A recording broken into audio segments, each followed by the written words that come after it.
rimpang jahe itu adalah bagian akar jahe yang tumbuh di bawah permukaan tanah. Nah, biasanya rimpang itu telah bentuk jari-jari manusia besar-besar tuh. Itu rimpang jahe itu. Assalamualaikum warahmatullahi wabarakatuh. Terima kasih sudah klik video ini di malam Jumat ini, Wak. Enak loh kalau misalnya kalian nontonin KHW sambil minum jahe anget, ya kan? Supaya lebih fokus. Di antara kalian ada nggak sih yang suka minum jahe anget, Wak? Pasti ada kan? Aku suka jahe anget dikasih susu kental manis coklat onde-mande. Mantap. Minum jahe anget ini, Wak, punya berbagai khasiat yang baik untuk tubuh. Tapi kalian kebayang nggak, Wak, kalau dibalik segala khasiatnya ternyata ada loh ini kejadian horor yang kami temukan yang kisahnya bermula dari tanaman jahe, gegara jahe. Kisah yang akan aku ceritakan malam ini, Wak, adalah sebuah pengalaman mistis yang dialami sama Wawa kita dan juga keluarganya karena melakukan kesalahan yang tidak disengaja. Kesalahan sepele, Wak. Nah, kira-kira apakah kesalahan itu dan apa hubungannya sama jahe ini? Nah, biar kalian nggak penasaran, kita langsung masuk aja ke ceritanya ya. Check it out.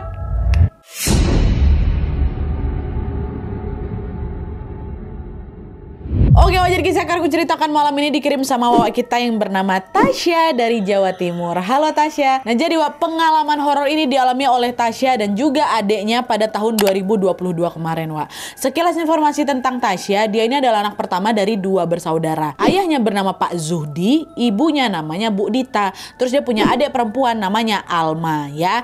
Nah, kisah ini bermula ketika Alma, sang adik ini, ingin melanjutkan pendidikan di sebuah sekolah yang mewajibkan muridnya untuk tinggal di asrama, Wak. Keinginan itu awalnya nggak disetujui sama orang tuanya si Tasya dan juga Alma, karena menurut mereka Alma ini belum siap sekolah di asrama yang mengharuskannya untuk jarang pulang ke rumah, tinggal di asrama, ya kan. Tapi meskipun kurang didukung, Alma berusaha untuk meyakinkan orang tuanya kalau semuanya akan baik-baik saja. Apalagi di sekolah itu, Wak, juga ada 2 orang saudaranya mereka. Yang pertama ada Kia, ini sesama murid. Terus yang kedua ada Tante Lita. Nah, Tante Lita ini guru di sekolah itu. Dan setelah diyakini berkali-kali, orang tua Alma pun akhirnya menyetujui keinginan anaknya. Ya udahlah, Nak, kalau misalnya keinginan kok kayak gitu, tapi jaga diri baik-baik ya, soalnya kalau udah ada di asrama kamu bakal jarang nih ketemu sama bapak sama ibu, kata mereka. Iya, Alma pasti jaga diri kok, bapak ibu, udah bapak tenang aja lah pokoknya, kata Alma. Nah, dah lah tuh. Setelah disetujui, Alma pun akhirnya mendaftar, Wak, di sekolah yang dia inginkan ini, dan selang beberapa minggu kemudian dia pun mulai menjalani aktivitas belajar di situ.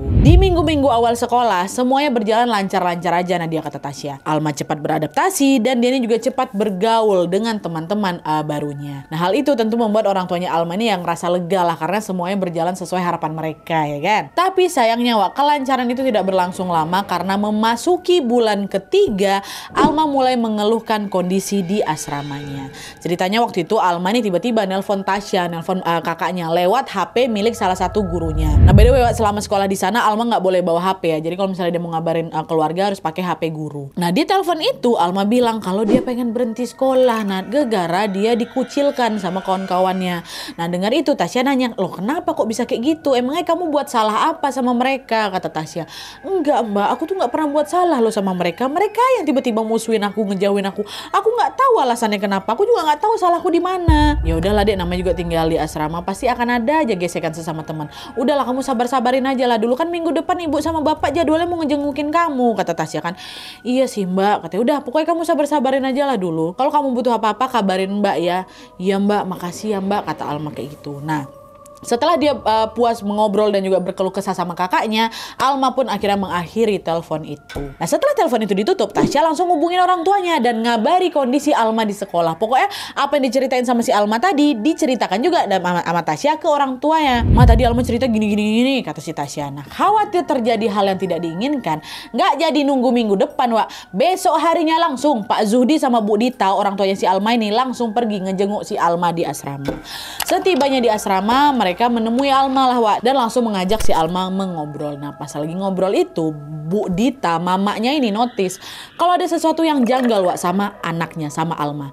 Dimana setiap kali diajak ngobrol, Nat, Alma ini beberapa kali ngelamun gitu, terus hampir semua jawabannya ngelantur. Nah, sadar ada yang nggak beres di situ, Bu Dita langsung nemui wali kelasnya Alma, Wak, namanya Bu Sofi. Bu Dita nanya, Bu Sofi, maaf, kemarin saya dapat laporan nih dari Alma kalau Alma dikucilin ya sama kawan-kawannya. Nggak ada yang mau temenan sama dia. Kia. Betulkah itu Bu? Kata Bu Dita kan.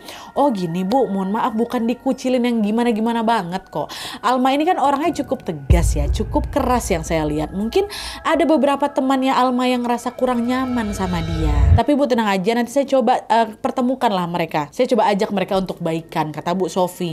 Nah sebenarnya di situ Bu Dita tuh kurang puas sama jawabannya Bu Sofi ini. Tapi karena keterbatasan waktu berkunjung, Nat, mama aku jadi nggak punya banyak waktu lagi buat nanya lebih lanjut. Dan akhirnya berfokus pada menyemangati si Alma aja supaya dia cepat ceria lagi lah gitu. Dan setelah jam kunjung itu selesai, Bu Dita dan Pak Zuhdi pun kembalilah ke rumah dan meninggalkan Alma di asrama.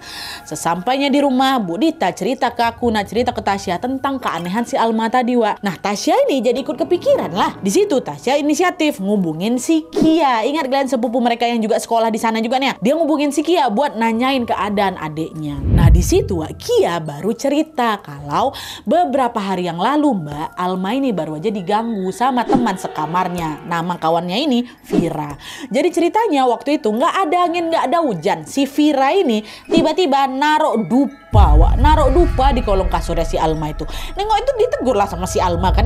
Vira, ngapain kau taruh dupa di situ? Oh nggak apa-apa, ini aku cuma mau ngusir nyamuk, kata Vira. Lah kalau ngusir nyamuk ya pakai obat nyamuk lah, ngapa pula pakai dupa? Lagian kalau kau takut digigit nyamuk ya kau pasang di bawah kasur kau. Ngapain pula kau taruh di bawah kasur aku? Dengar itu Vira nggak jawab, dia langsung keluar itu dari kamar, ninggalin si Alma lagi ngomel ini. Nggak cuma Alma aja, dupa itu juga nggak dimatikan sama dia. Dia pokoknya main kabur aja lah si Vira ini. Nah di sisi lain gara-gara khawatir terjadi sesuatu, Alma pun langsung lah dibuangnya dupa-dupa itu ke tempat sampah, Nggak lama setelah Alma buang dupa itu, di situ Vira marah. Dari situlah dia mulai ngejauhin Alma, Dan entah apa yang Vira omongin di luar sana, yang jelas sejak kejadian dupa itu Alma mulai dikucilkan sama kawan-kawan seangkatannya. Dari situ yang saya tahu Mbak, kata si Kia. Nah di situ Alma nih nggak berani bikin apa-apa, gegara. Dia takut karena sempat beredar isu kalau Vira ini, roommate-nya ini, kawan sekamarnya ini, cucu dukun yang terkenal lah gitu di tempat asalnya mereka tua. Takut si Alma. Nah setelah mendapatkan informasi dari Kia yang kayak gitu, Tasya ngasih tahu lah, ngaduin lah ke mamanya, ke Bu Dita. Bu, tau nggak Bu, ternyata Alma tuh pernah diusir loh sama kawannya. Kolong bawah kasur dikasihin dupa. Pokoknya diceritain lah semua sama si Tasya kan. Nah dengar itu makin panik lagi Bu Dita. Bu Dita berniat untuk kembali lagi mengunjungi Alma dalam waktu dekat, Tapi sebelum Bu Dita betulan berkunjung di berikutnya, malam harinya, ini di hari yang sama malam harinya, Alma tiba-tiba nelpon Bu Dita nangis. Ibu, Alma mau pulang Bu, Alma nggak mau sekolah di sini, Alma takut, katanya. Loh kenapa Nak, takut sama siapa kamu? Ada yang gangguin Alma Bu, pokoknya Alma mau pulang, katanya. Ya udah tunggu, tenang kamu dulu, besok pagi Ibu jemput kamu ya, kata mamanya. Betul keesokan harinya Bu Dita sama Pak Zuhdi pun langsung mendatangi Alma di asrama.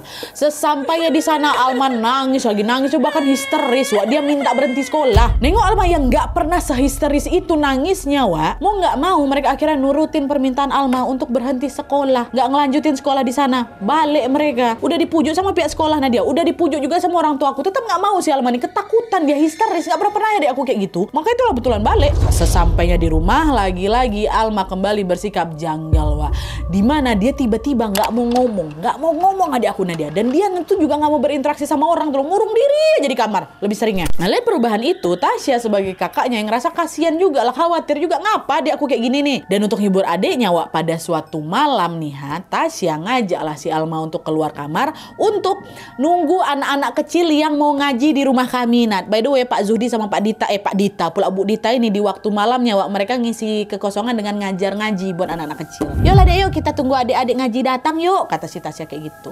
Ya mau nih siapa Alma keluar kan. Nah waktu itu Alma keluar happy dia mukanya, gak yang semurung sebelum-sebelumnya tuh happy aja gitu.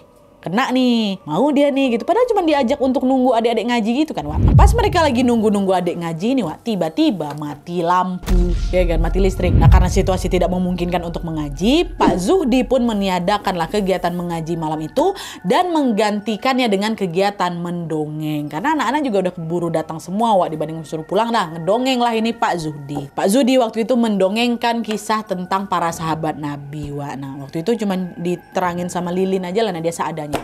Nah pas anak-anak ini lagi dengerin Pak Zuhdi cerita, Alma tiba-tiba nangis.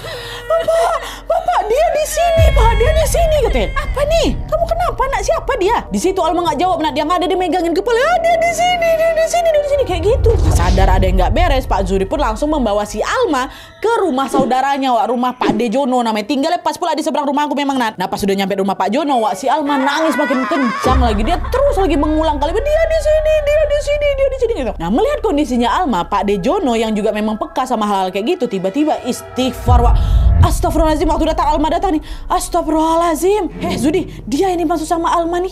Tuyul, kayak tuyul gitu yang kulihat. Wajahnya seram, kepalanya bertanduk.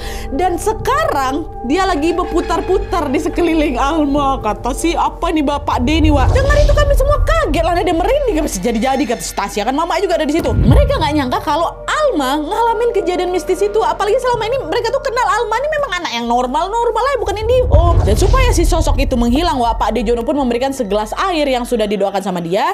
Dan untungnya setelah minum air itu, Alma berangsur-angsur tenang. Dia udah nggak lihat lagi tuh sosok pocong pula tuyul yang bertanduk tadi tuh. Nah, setelah situasi kembali kondusif, Pak Zuhdi pun lalu membawa Alma pulang supaya dia bisa beristirahat.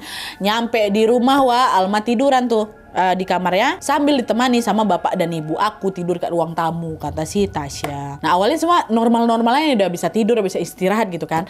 Tapi ketika waktu menunjukkan tengah malam, Wak, sekitar jam 11:30 malam lah, Alma nih tiba-tiba kebangun ya. Terus nggak lama kemudian Alma juga ngebangunin orang tuanya untuk minta dibacakan surat Al-Waqiah, Nat. Al-Waqiah. Bu, bacain Al-Waqiah, Bu. Bu, bacain Al-Waqiah, Bu, kata gitu. Nah, karena khawatir, mereka nurutin lah permintaan Alma kan. Mereka bacalah surat Al-Waqiah itu dengan khidmat, Wak. Tapi pas baru nyampe kami ke pertengahan ayat, nah tiba-tiba Alma teriak, dia datang lagi.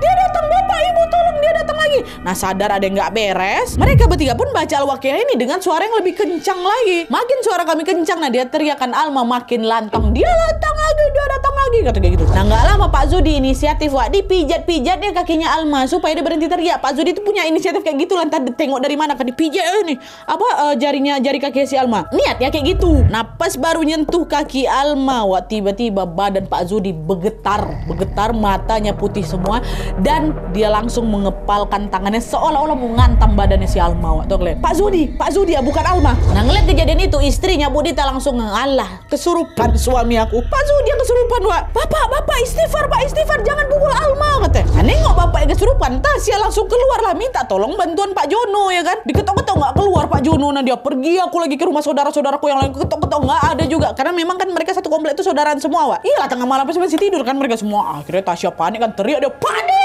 Bude, Tante, Om, tolong Bapak, kata gitu. Teriak aku tengah-tengah tuh. Untunglah ada yang dengar. Keluarlah di mereka semua langsung pergi berlari ke rumahnya si Tasya. Dalam waktu singkat dan langsung rame rumah aku tuh. Tengah malam buta tuh.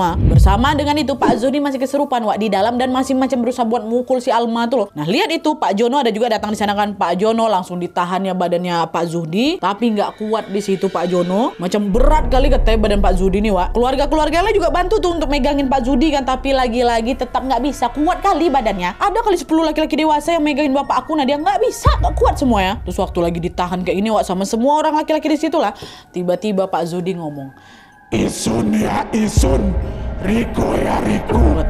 Aku ya aku, kau ya kau, katanya. Nah, bahasa yang diucapkan sama sosok ini, Wak, katanya si Tasya itu tuh bahasa Osing dari Banyuwangi, katanya. Sempat bingung kami, Nadia, kami kan bukan asal dari Banyuwangi. Kami juga nggak tahu kok bisa-bisanya makhluk dari Banyuwangi masuk ke sini, ngerasukin Pak Zuhdi pula. Tiba-tiba ngomong kayak gitu Pak Zuhdi nih. Dan meskipun udah dipegangin banyak orang, Wak, sosok yang ngerasukin Pak Zuhdi ini tetap berontak sampai bikin mereka semua kewalahan.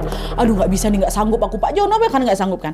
Akhirnya Pak Jono minta tolong si Tasya buat manggil saudara yang lain, namanya Pak De Samsul. Pak De Samsul nggak ada datang di situ tuh. Nah, Tasya penggila berlari ke Pak De Samsul, nyampe di sana diketok-ketok, keluar Pak De, langsung lah dia bilang, Pak, bapak aku kesurupan, gitu Tasya. Nah, dengar itu Pak De Samsul langsung ngambil Al-Quran dan mendoakan Pak Zuhdi ini dari jarak jauh. Jadi Pak De Samsul nggak ke rumah, dia baca Quran kat rumahnya, Nat. Entah ngapa, aku pun nggak tahu. Tapi meskipun Pak De Samsul ini nggak langsung datang ke sana, Wak, selesai dibacakan doa sama Pak De Samsul, Pak Zuhdi yang ada di rumah langsung sadar.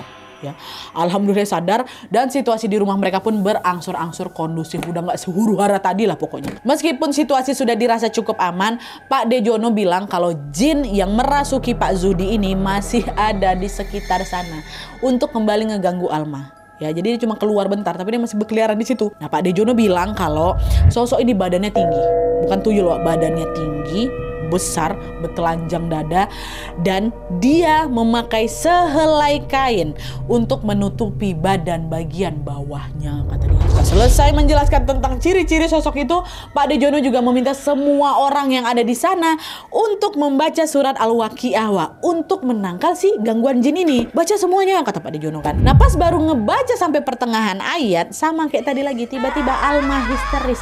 Diam, jangan baca surat itu lagi, gitu. Diteriakin kayak gitu, refleks mereka semua berhenti lah ya kan. Nah tapi pas mereka udah nggak ngaji nih, pas mereka berhenti nih, Alma marah-marah lagi. Dia minta supaya Al-Waqiah itu dibaca lagi. Bacain lagi. Pokoknya siklusnya kayak gitu terus, Wak. Kalau di ngajiin dia histeris, pas mereka berhenti ngaji, minta surat dibaca lagi. Apa nggak bingung orang-orang tuh waktu itu? Dan itu lama loh, Nat. Dari tengah malam sampai azan subuh berkumandang. Bayangkan sama gue. Barulah pas denger azan subuh itu, Alma udah agak tenang tuh. Dan dia nggak minta dibacain surat Al-Waqiah lagi. Setelah mengalami kejadian mistis di hari itu, Wak, di hari-hari berikutnya kondisi adik aku makin ngedrop lagi, Wak. Dia nggak mau makan, dia sering ngelamun, dan dia juga nggak mau ngomong gitu.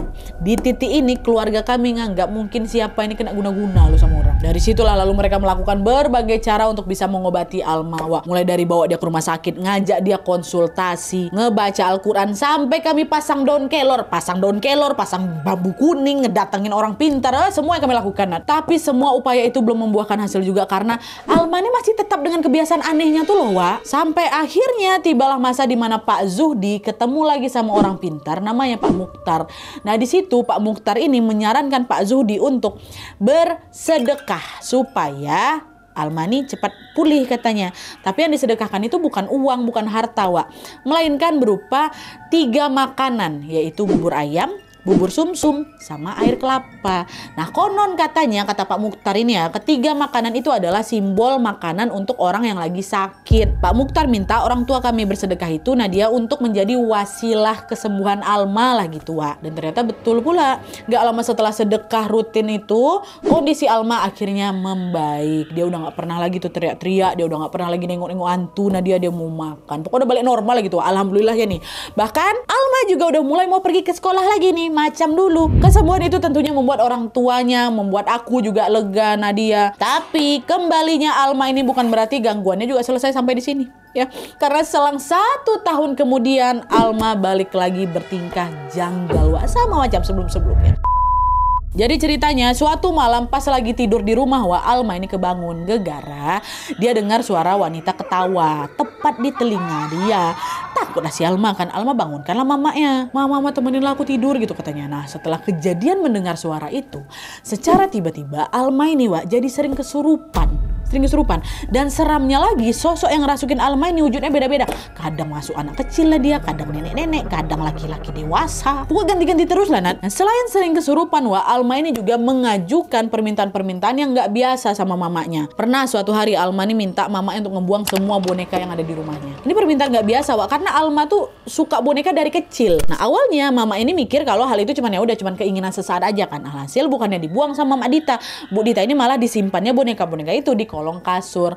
Tapi ternyata Alma tahu sama itu, Wak. Ngamuk dia sama mamanya. Bakar aja boneka tuh, bakar pokoknya jangan sampai disimpan lagi katanya. Nah khawatir kenapa-napa, betulan dibakar akhirnya sama mamaku boneka-boneka tuh. Nah selain tiba-tiba membenci boneka, Wak, pernah juga pada suatu waktu nih, pas sepupunya si Alma itu lagi sama dia, namanya Kak Ana. Alma ini tiba-tiba minta Kak Ana buat ngambilin dia baju putih, katanya. Kak tolong ngambilin baju putih, kata Alma kan. Dah Kak Ana pun ngambillah itu baju putih, baju dari kain satin gitu lah. Karena Kak Ana waktu itu mikir Alma ini pengen ganti baju, gerah gitu mungkin kan, digantilah pakai kain ini. Dan waktu kain satin putih ini dikasih sama si Alma, ngamuk si Alma, teriak-teriak dia, bukan itu yang aku mau baju putih kafan, kata dia. Abang langsung shock Kak Ana di situ, Wak. Minta kain kafan. Itulah pokoknya ada permintaan-permintaan aneh lah, Nat. Dan keanehan yang terjadi sama Alma ini, Wak, terus berlanjut sampailah pada suatu hari ada sebuah kejadian mistis yang kami simpulkan sekeluarga, Wak, kalau ini adalah penyebab di balik datangnya teror yang selama ini menimpa Alma, kata Tasya,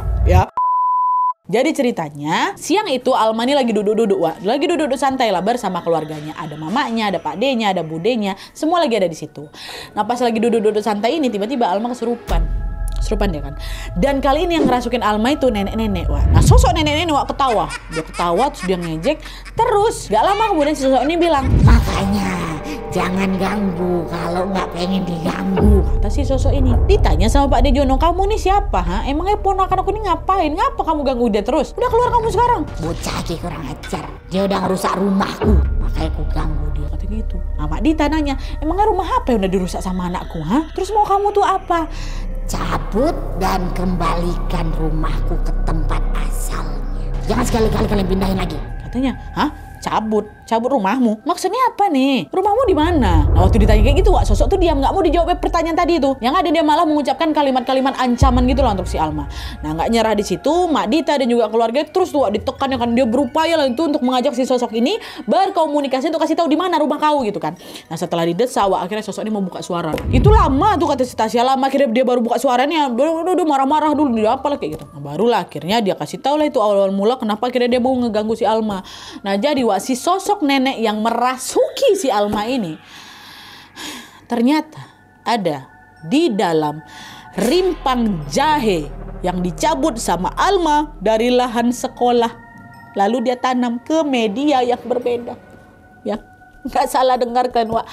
Rumah si sosok itu betulan di rimpang jahe. Kalian tahu rimpang jahe nggak sih? Buat kalian yang nggak belum tahu, rimpang jahe itu adalah bagian akar jahe yang tumbuh di bawah permukaan tanah. Nah, biasanya rimpang itu tuh yang bentuk jari-jari manusia besar-besar tuh. Itu rimpang jahe itu. Nah, sosok itu bilang kalau dia marah sama si Alma gara-gara Alma ngambil rumahnya. Apa rumahnya? Rimpang jahe ini rumahnya, Wak. Dipindahin sama Alma ke tempat lain. Nah, gara-gara rimpang jahe ini belum dikembalikan ke tempat semula, marah sosok nih. Itulah kenapa diganggu si Alma sampai sekarang. Sosok itu, Wak, sosok rimpang jahe. Astagfirullahaladzim. Waktu dengar itu apalah kami percaya, nah dia gak mungkin. Kok bisa ada makhluk halus tempat tinggal di rimpang jahe nih? Yang kami tahu biasanya apa? Hantu-hantu itu kan tinggal di pohon-pohon besar, ya kan? Di rumah yang tak berpenghuni, tempat-tempat yang lembab kayak gitu. Rimpang jahe, dan apa kami gak percaya? Tapi ngapa pula dia tiba-tiba ngomong kayak gitu kan? Itu mama aku nih buat memastikan omongan si sosok tadi, Wak, si Bu Dita langsung telepon Tante Lita, saudara yang jadi guru di sekolah si Alma tuh. Bu Dita mau memastikan betul nggak Alma nih pernah ada kegiatan nyuruh nyabut jahe kan, Wak? Ditanya, Kak, pernah nggak gini-gini nih? Ternyata betul, Wak. Tante Lita bilang kalau di awal-awal masuk sekolah dulu, which is ada sekitar 1 tahun yang lalu tuh, Nadia, semua siswa baru ini diminta untuk nanemin tanaman obat di sebuah macam rumah kaca tuh, macam greenhouse gitu, punya sekolah. Nah, tanaman obat ini ada berbagai macam, Wak. Ada laos, ada kunyit, ada kencur, dan itulah ada jahe. Dan sepengetahuan Tante Lita, Wak, setelah dapat tugas itu, Alma ngambil rimpang jahe liar yang tumbuh liar di sawah dekat sekolah, ya. Nah, rimpang jahe itu dicabut sama dia, ditanamlah di rumah kaca ini. Itulah tadi buat tugas sekolah tuh. Nah, besar kemungkinan rimpang jahe itulah, Wak, yang dimaksud sama si sosok nenek ini. Betul mah ada kegiatan mencabut jahe nih, bercocok tanam ya kan. Nah, setelah terkonfirmasi nih, Wak, Bu Dita pun minta tolong si Tante Lita ini untuk mencarikan jahe mana yang ditanam sama anak aku, tolong ku cariin. Betul, Wak, langsung Tante Lita ini pergi dia ke rumah kaca, dia carilah jahe mana yang dimaksud, dan setelah dicari-cari akhirnya ketemulah ini jahe yang ditanam sama si Alma, Wak. Nah, pas ditemuin rimpang jahe itu ternyata udah lumayan besar lah itu, Wak, dan akarnya menancap kuat ke tanah. Nah, karena agak keras tuh, Wak, Tante Lita pun minta tolong lah sama guru yang lain untuk mencabut itu. Dan tepat setelah itu dicabut, Alma nih langsung sesak napas. Dia terpental dari duduk, ya, pingsan. Langsung itu si Alma dekat rumah nih kan, Tante Lita di sekolah. Waktu dicabut kayak gitu adikku tiba-tiba. Nah, setelah pingsan beberapa jam akhirnya Alma pun sadar balik, Wak. Tapi gara-gara Bu Dita ini khawatir nanti si Alma ini kesurupan lagi, dia manggil lagi lah Pak Mukhtar, ya kan, orang yang pertama tadi itu loh buat ngobatin si Alma. Dan ketika melihat Alma, Pak Mukhtar bilang kalau kali ini Alma sudah bersih katanya, dan sudah bersih dari gangguan sosok itu karena sosok itu sudah betul-betul pergi, kata Pak Mukhtar kan. Dan selain itu Pak Mukhtar juga mau minta Alma untuk kembali lagi meningkatkan ibadahnya dan berdoa mengingat Allah Subhanahu wa taala kapanpun dan dimanapun supaya dia dilindungi. Nah, setelah melakukan saran-saran dari Pak Mukhtar, Wak, alhamdulillah Alma udah nggak pernah lagi ngalamin gangguan dia. Dia sudah balik lagi bisa beraktivitas seperti normal dan tentunya juga sudah menjalin hubungan baik dengan teman-teman sekolahnya lagi setelah itu. Nah, tuh sebentar lu, Nadia, udah habis nih kan ceritanya tuh si dupa, soal dupa. Penasaran kalian?